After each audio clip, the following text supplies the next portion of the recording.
दुनिया की सबसे बड़ी पार्टी होने का दावा करने वाली भारतीय जनता पार्टी के 1142 उम्मीदवारों की जमानत जब्त हो गई।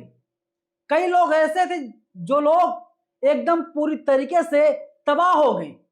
और यहां पर चुनाव जो है ईवीएम से नहीं बल्कि बैलेट पेपर से हुआ था। क्या यह संभव है कि भाजपा के 1142 उम्मीदवारों की जमानत जब्त हो जाए? एक खबर पूरी तरीके से सही है। नमस्कार, मेरा नाम है नवीन कुमार नंदन और आप देख रहे हैं बाम सेफ न्यूज। पंजाब में अभी चुनाव हुआ नगर निकाय का। भारतीय जनता पार्टी के तमाम प्रत्याशी मैदान में थे, दावा ठोक रहे थे कि हम लोग चुनाव जीत जाएंगे। अब हिंदुस्तान की खबर जरा देखिए आप लोग।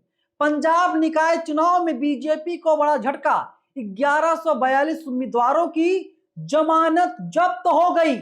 खबर में आगे है, पंजाब के नगर निगम, नगर काउंसिल और नगर पंचायत चुनाव में भाजपा को बड़ा झटका लगा है। भाजपा की 1142 1142 इस पर फोकस कीजिए, बहुत बड़ा ये नंबर है। उम्मीदवार अपनी जमानत तक नहीं बचा पाए, जबकि आम आदमी पार्टी ने 48 में से 34 शहरी निकायों में जीत दर्ज करने का दावा किया है।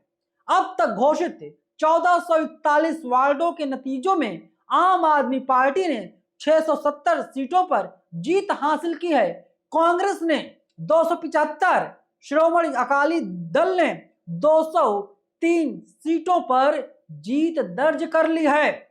अब आप मुझे बताइए, क्या संभव है जिसकी सरकार, भाजपा की सरकार देश के लगभग 20 राज्यों में है, और जब निकाय के चुनाव होते हैं तो भाजपा को मुंह की खानी पड़ती है, क्योंकि यहां पर चुनाव बैलेट पेपर से हुए थे, ईवीएम से चुनाव नहीं हुए थे।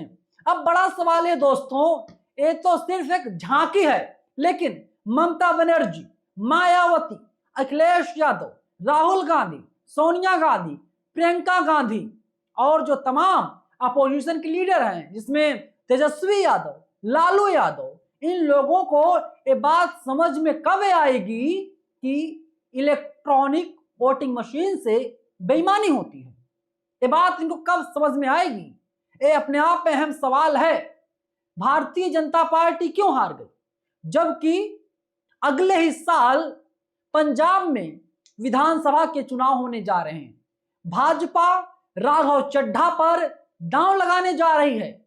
भाजपा राघव चड्ढा को अपना मुख्यमंत्री पद का दावेदार भी बना सकती है। एक तरीके से यह सेमीफाइनल था। सेमीफाइनल में भाजपा को तगड़ा झटका लगा है। छोटा मोटा आंकड़ा नहीं, 1142। आप सोचिए, लगभग 1150 उम्मीदवारों की जमानत तक जब्त हो जा रहे हैं। भाजपा बहुत बड़े बड़े दावे पंजाब में किया करती है। आपने देखा था लोकसभा के चुनाव में भी भाजपा का पंजाब में खाता तक नहीं खुला था, लेकिन भाजपा जीत का दम 2027 के चुनाव में कैसे भर रही है, इसका जवाब कौन देगा? और अब खबर है यारी दोस्तों कि वामन मिश्राम वे खुलेआम अब मैदान में आने को तैयार हैं। ये जरा पोस्टर देखिए। बैलेट पेपर से हुए पंजाब में निकाय चुनाव में बीजेपी के 1100 से ज्यादा उम्मीदवारों की जमानत जब्त हो गई। यह इस बात का प्रूफ है कि ईवीएम चोर है और चुनाव आयोग चोरों का सरदार है। ईवीएम हटाओ, देश बचाओ जैसे स्लोगन इस देश में लगातार लगाए जा रहे, ऐसे नारे लगाए जा रहे हैं, लेकिन जो अपोजिशन के लोग हैं उनकी ना जाने कौन सी मजबूरी है। चलिए आप थोड़ा निकाय चुनाव से अब हटिए, हम बात करते हैं लोकसभा या विधानसभा चुनाव की। आप जाइए, गूगल कीजिए, डेटा खंगालिए, आपको यही मालूम चलेगा कि विधानसभा का चुनाव हो या लोकसभा का चुनाव हो, पहले कुछ लोग ऐसे होते हैं जो लोग बैलेट से मतदान करते हैं। और अब तक का इतिहास यही कहता है कि जब जब जहां जहां पर भी बैलेट पेपर से चुनाव हुआ है, भारतीय जनता पार्टी को करारी हार का सामना करना पड़ा है। लेकिन जैसे ईवीएम खुलती है वैसे ही भारतीय जनता पार्टी बढ़त बना लेती है, और बढ़त इतना बना लेती है कि भाजपा अपने दम पर सरकार भी बना लेती है। सवाल वही है, इलेक्ट्रॉनिक वोटिंग मशीन के खिलाफ एक वक्त था भाजपा के लोग बोला करते थे, लेकिन आज अपोजिशन के लोग खामोश क्यों हैं? इसका जवाब यही है कि जो भी लोग हैं राहुल गांधी की टीम में, अखिलेश यादव की टीम में, मायावती जी की टीम में, इन लोगों को जागरूक होना पड़ेगा, अपनी आंखें और अपने कानों को खोलना पड़ेगा, पहचानना पड़ेगा कौन आदमी स्लीपर सेल का एजेंट है। अगर ये लोग स्लीपर सेल के एजेंटों को पहचान लेते हैं तो इनकी पार्टी का भला हो जाएगा।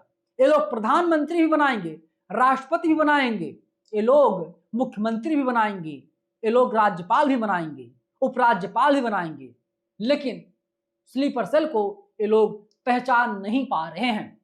स्लीपर सेल की पहचान मालूम क्या होती है? स्लीपर सेल वाले क्या करते मालूम है आप लोगों को? स्लीपर सेल वाले, जैसे मान लीजिए कोई स्लीपर सेल है सपा भाजपा का, लेकिन वो सपा में है, सपा में रहेगा, दिखावा करेगा, कहेगा अजी आप तो जीत रहे हैं, बहुत बढ़िया मार्जिन है हार जीत का, हम लोग बहुत अच्छे मतों से जीत रहे हैं।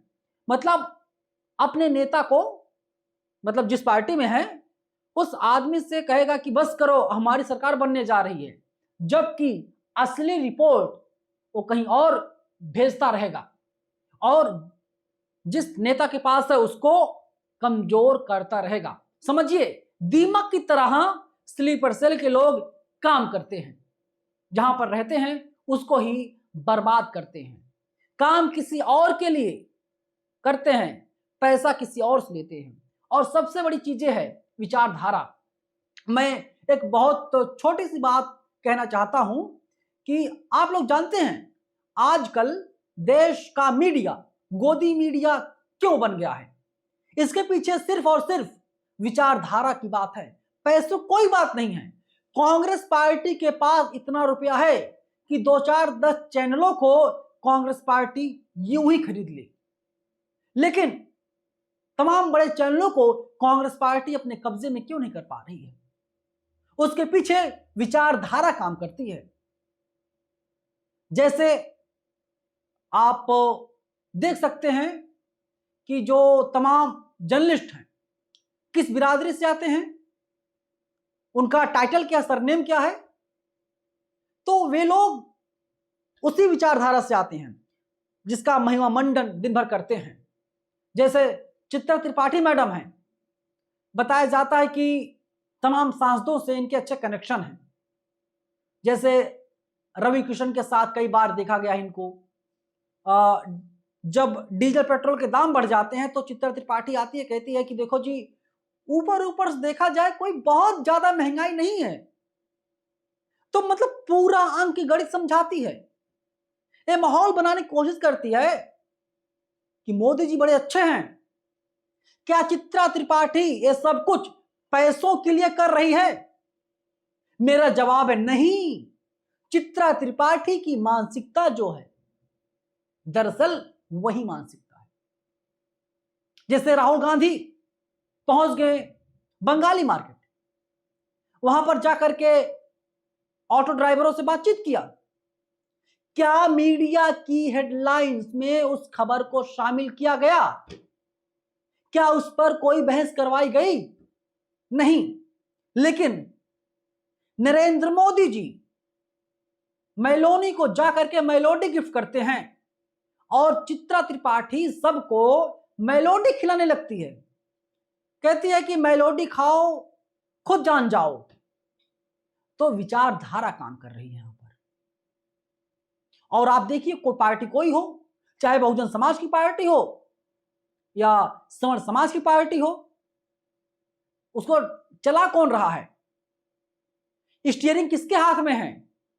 मालिक तो कोई भी हो सकता है, मालिक पीछे बैठ सकता है, मालिक ड्राइवर के बगल वाली सीट पर भी बैठ सकता है, लेकिन जिसके हाथ में हैंडल है, स्टीयरिंग है, वो चाहे उसको गड्ढे में डाल दे, चाहे रोड पर चलाए, चाहे एक्सप्रेस वे पर लेकर के जाए।